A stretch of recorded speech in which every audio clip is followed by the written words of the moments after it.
ഓണല്ലടി കുഞ്ഞേച്ചി കുട്ടേട്ടൻ തീരെ കിടപ്പീരല്ലേ കുട്ടേട്ടൻ നമ്മക്ക് കൂടെ പിറപ്പല്ലേ കുട്ടേട്ടൻ ഇല്ലാത്തോരോണോ വേണ്ട ഈ കൊല്ലം നമ്മക്ക് ഓണല്ലടി കുഞ്ഞേച്ചി കുട്ടേട്ടൻ തീരെ കിടപ്പീരല്ലേ.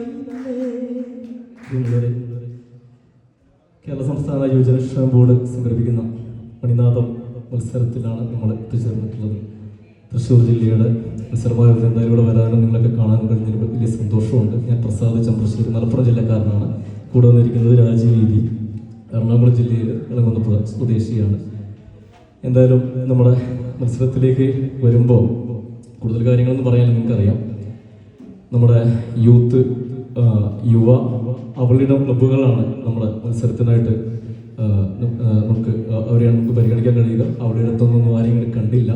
എന്തായാലും പങ്കാളിത്തം കുറച്ച് തൃശ്ശൂർ പോലെ മണിച്ചേട്ടൻ്റെ നാട്ടിൽ ഈ ഒരു മത്സരത്തിന് പങ്കാളിത്തം കുറച്ച് കുറഞ്ഞു പോയോ ഒരു സംശയം ഞങ്ങൾക്ക് തോന്നിയിട്ടുണ്ടായിരുന്നു. കാരണം മണിച്ചേട്ടനോടുള്ള നമ്മളെല്ലാം പ്രിയപ്പെട്ട മണിച്ചേട്ടനോടുള്ള ആദരസൂചകമായിട്ട് കേരള സംസ്ഥാന യുവജനക്ഷേമ ബോർഡ് സംഘടിപ്പിച്ച മത്സരമാണിത്. കുറച്ചുകൂടെ പങ്കാളിത്തം ഉണ്ടാക്കാൻ ശ്രമിക്കാമായിരുന്നു എന്ന് മാത്രമാണ് എനിക്ക് തോന്നിയിട്ടുള്ളത്. പാട്ടിനെ പറ്റി പറയാനില്ല, എല്ലാം നിങ്ങൾ കണ്ടതാണ്. എല്ലാം ഒന്നിനൊന്ന് മെച്ചമായിട്ടുള്ള പാട്ടുകൾ തന്നെയാണ്. നമ്മൾ ആർക്ക് ഒന്നാം സ്ഥാനം കൊടുക്കും രണ്ടാം സ്ഥാനം കൊടുക്കുന്നുള്ള ഒരു കൺഫ്യൂഷൻ ഉണ്ടായി. ചെറിയ ചെറിയ വ്യത്യാസങ്ങളാണ് സ്ഥാനങ്ങൾ മാറി പറഞ്ഞിട്ടുള്ളത്. സ്ഥാനങ്ങൾ നേടുക എന്നതിനപ്പുറം മണിച്ചേട്ടൻ്റെ പേര് നടത്തുന്ന ഒരു പരിപാടിയിൽ കൂടുതൽ പങ്കാളിത്തം ഉണ്ടാക്കാൻ നമ്മൾ ശ്രദ്ധിക്കേണ്ടതായിരുന്നു. കാരണം ഏറ്റവും കൂടുതൽ നാടൻപാട്ട് സമിതികളൊക്കെ തന്നെയുള്ള ഒരു ജില്ലയാണ് നമ്മുടെ തൃശ്ശൂർ ജില്ല എന്ന് പറയുന്നത്. എന്തായാലും ഒരിക്കൽ കൂടി പങ്കെടുത്ത ആളുകൾക്ക് 5 ടീമുകളെ ഞങ്ങൾ രണ്ടുപേരും ചേർന്ന് അഭിനന്ദിക്കുകയാണ്. നല്ല മത്സരമായിരുന്നു എന്ന് ഞാൻ പറഞ്ഞു. എന്തായാലും കൂടുതൽ കാര്യങ്ങൾ സംസാരിക്കുന്നില്ല. നമ്മുടെ പൊതുസമ്മേളനം ഇവിടെ ആരംഭിക്കേണ്ടതുണ്ട്.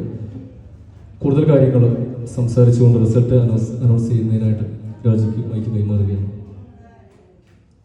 എല്ലാവർക്കും നമസ്കാരം. കൂടുതൽ കാര്യങ്ങൾ എന്ന് പറഞ്ഞാൽ നിങ്ങളെല്ലാവരും തന്നെ അമ്മയുടെ വയറ്റിൻ്റെ ഉള്ളിൽ നിന്ന് തന്നെ മലത്താളം കേട്ട് അതിൻ്റെ താളങ്ങൾ ഹൃദയസ്ഥമാക്കിയ ആൾക്കാരെല്ലാവരും. അപ്പോൾ താളങ്ങളെക്കുറിച്ച് നിങ്ങൾ കൊട്ടിക്കാണിച്ചതിനപ്പുറം ഞാൻ എന്ത് പറഞ്ഞു തരാനാണ്? പിന്നെ ഞങ്ങളിവിടെ രണ്ടുപേരും ഫ്രണ്ടിൽ ഇരുന്ന് മാർക്കിട്ടത് ഒരു മത്സരമായതുകൊണ്ടും ആ ഒരു കുറച്ച് സമയത്തെ നിങ്ങളുടെ പാട്ടിൻ്റെ ആ ഒരു രീതികൾ കുറച്ച് തെറ്റുകുറ്റങ്ങൾ എന്തൊക്കെയാണെന്ന് മനസ്സിലാക്കാൻ വേണ്ടി മാത്രമാണ്.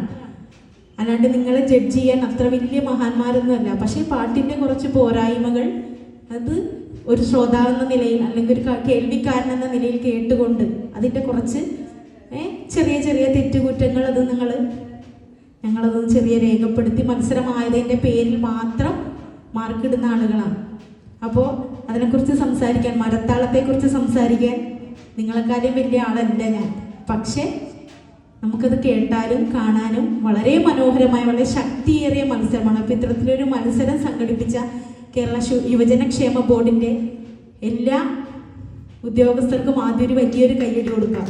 കാരണം എല്ലാ വർഷവും മുടങ്ങാതെ ഇത്തരത്തിലൊരു മത്സരം, ഇത്രയും ഫണ്ട് കേരള ഗവൺമെൻറ് ഇതിനു വേണ്ടി മാറ്റിവെക്കുന്നു. ഇതിൻ്റെ സമ്മാനത്തുക വലിയൊരു തുകയാണ്. കൂടാതെ എല്ലാ കൊല്ലവും നല്ല വാശിയേറെ മത്സരം തന്നെയാണ് സംസ്ഥാന തലത്തിൽ നടത്തുന്നത്. അപ്പോൾ നമ്മൾ ഓരോ ജില്ലയിൽ നിന്നും പോകുന്ന ആൾക്കാർ അത്രയും മികവുറ്റ ആളുകളായിരിക്കണം. ചെറിയ ചെറിയ ശബ്ദത്തിൻ്റെ ഇടർച്ച അത്രയൊക്കെ മാത്രമേ ഞങ്ങൾ നോക്കിയിട്ടുള്ളൂ. കാരണം അങ്ങനെയായിരുന്നു മത്സരം, അത്രയും ടൈറ്റ് മത്സരമായിരുന്നു. അപ്പോൾ ഇവിടെ മത്സരിച്ച എല്ലാ മത്സരാർത്ഥികൾക്കും നല്ലൊരു കയ്യടി. എല്ലാവരും മികച്ച പാട്ടുകാരാണ്. ഒരു മത്സരത്തിൽ തോറ്റെന്ന് പറയാൻ പറ്റില്ല. ആ ഒരു ഞങ്ങളുടെ കാഴ്ചപ്പാട്ടിലുള്ള മാർക്കാണ്, നമ്മുടെ കേൾവിക്കാരുടെ കാഴ്ചപ്പാട്ടിലുള്ള മാർക്കാണ്. അപ്പോൾ ആരും മോശം പാട്ടുകാരല്ല. ഇന്ന് തോൽക്കുന്നവനാണ് നാളെ ഉയരങ്ങളിൽ എത്തിച്ചേരുന്നത്. ഞാനും അങ്ങനെ തോറ്റ് മുന്നോട്ട് നടന്ന് കയറിക്കൊണ്ടിരിക്കുന്ന ഒരു കലാകാരിയാണ്. അപ്പോൾ നമുക്ക് നേരെ മേഡം പറഞ്ഞോട്ടെ. ഇന്നിവിടെ നടന്ന മത്സരത്തിൽ 3rd പ്രൈസ് നേടിയിരിക്കുന്ന code number 5, second code number 1, first സംസ്ഥാന തലത്തിലേക്ക് പോകുന്ന കോഡ് നമ്പർ 3. ഒരു കാര്യം കൂടി പറഞ്ഞുകൊള്ളട്ടെ, നിങ്ങൾ മത്സരത്തിൽ പങ്കെടുക്കുമ്പോൾ തലപ്പാട്ട് പാടുന്ന ആള് മെയിൻ മൈക്ക് തന്നെയാണോ വെച്ചിരിക്കുന്നതെന്നൊന്ന് ശ്രദ്ധിക്കണം. മനസ്സിലായില്ലേ? തലപ്പാട്ട് പാടുന്ന ആൾ അവരോട് കൃത്യമായിട്ട് ചോദിക്കണം. നമുക്ക് വേണ്ടിയിട്ട് എന്ത് ചെയ്തു തരാനിരിക്കുന്ന ശബ്ദം ആൾക്കാർ ഇവിടെ ഉണ്ട്. അപ്പൊ അവരോട് ചോദിക്കണം. നിങ്ങൾ മെയിൻ പാടുന്ന ആളുകൾ ചിലപ്പോൾ സൈഡിലായിരിക്കും നിൽക്കുന്നത്.